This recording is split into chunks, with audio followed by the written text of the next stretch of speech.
Spinoza et la constitution de la Terre vivante. Volet 5. Spinoza et la notion d'affect appliquée à la Terre vivante. La puissance d'agir planétaire. Ayant établi la Terre comme un corps de l'étendue et une intelligence de la pensée, il est fascinant de prolonger notre analyse spinoziste en nous penchant sur la notion d'affect. Pour Spinoza, les affects ne sont pas de simples émotions humaines, mais des affections du corps et de l'esprit par lesquelles leur puissance d'agir est augmentée ou diminuée, favorisée ou contrainte. Tout mode de la substance, de la plus petite particule à la Terre entière, est capable d'affecter d'autres modes et d'être affecté par eux. Cette dynamique des affects offre une grille de lecture puissante pour comprendre les interactions au sein de la Terre vivante, et notamment sa propre puissance d'agir face aux perturbations. Les affects comme manifestation de la puissance de la nature.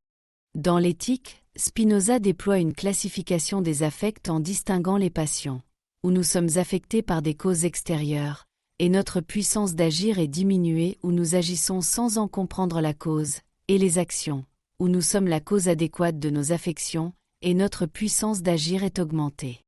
Appliquée à la Terre vivante, cela signifie que la planète n'est pas une entité passive qui subit son environnement. Elle est un système dynamique, constamment affecté et affectant en retour. Chaque événement géologique, météorologique ou biologique peut être envisagé comme un affect. Une éruption volcanique peut être vue comme une manifestation de la puissance d'agir interne de la Terre, une action de l'attribut de l'étendue qui libère de l'énergie et remodèle les paysages. Un tsunami, en revanche, est une passion pour les zones côtières affectées, bien qu'il soit une conséquence nécessaire des lois de la nature. Les cycles biogéochimiques, le cycle du carbone, de l'azote, de l'eau sont des expressions continues de la puissance d'agir de la biosphère, des actions qui maintiennent l'équilibre et la vitalité de l'ensemble. La Terre et son connatu maintenir et augmenter sa puissance d'agir. Le concept de connatu, la tendance de chaque chose à persévérer dans son être, est intrinsèquement lié à celui d'affect. Le connatu de la Terre est sa force vitale, sa capacité à maintenir son intégrité et son dynamisme. Lorsque la Terre est affectée de manière à ce que sa puissance d'agir soit augmentée par exemple, par des apports d'énergie solaire équilibrés, une biodiversité riche qui assure la résilience des écosystèmes, ou des processus géologiques qui renouvellent la surface, nous pouvons parler d'affects joyeux pour le corps planétaire. Ces affects renforcent son connatu.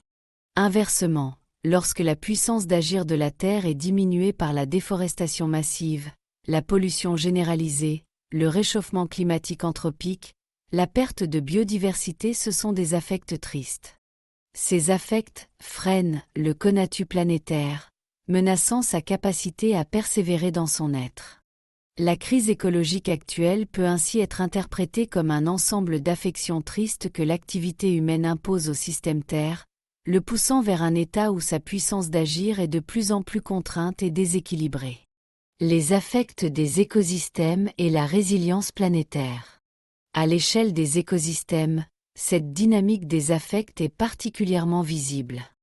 Un écosystème sain est un mode complexe dont les composants interagissent de manière à augmenter collectivement leur puissance d'agir. La diversité des espèces, la complexité des réseaux trophiques, la capacité d'adaptation et de régénération après une perturbation, ce sont des signes d'une puissance d'agir élevée. Un incendie de forêt dévastateur ou une invasion d'espèces exotiques sont des affects qui diminuent la puissance d'agir de l'écosystème, pouvant le mener à un état de tristesse profonde, voire à sa dissolution. La résilience de la Terre vivante, c'est-à-dire sa capacité à absorber les perturbations et à se réorganiser tout en conservant sa fonction et sa structure, peut être vue comme la manifestation de son connatu persistant face aux affects. Une Terre en bonne santé spinoziste est une Terre dont la puissance d'agir est élevée, capable de générer des affects joyeux en son sein et de surmonter les affections tristes imposées par des causes extérieures ou internes. Notre relation affective à la Terre.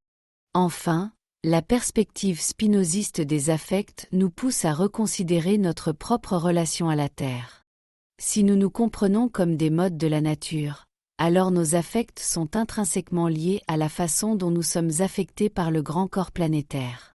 La tristesse face à la destruction environnementale n'est pas une faiblesse, mais un signe que notre propre puissance d'agir est diminuée par la souffrance de la Terre dont nous sommes partis.